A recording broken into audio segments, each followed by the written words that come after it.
नमस्कार अमरावती.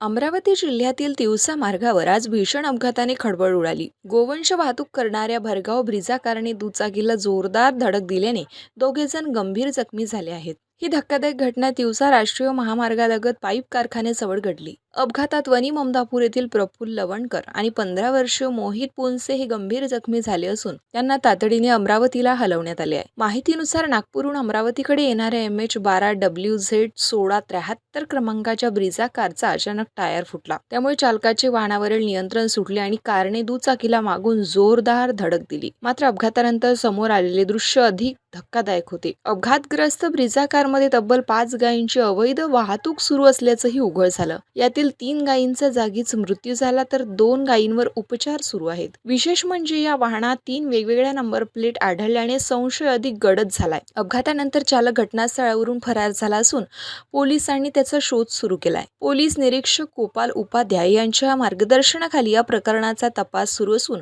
गोवंश तस्करीच्या मोठ्या रॅकेटकडेही पोलिसांचा संशय आहे. दरम्यान अपघात आणि अवैध गोवंश वाहतुकीमुळे परिसरात संतापाचं वातावरण निर्माण झालं असून दोषींवर कठोर कारवाईची मागणी नागरिकांकडून करण्यात येत आहे.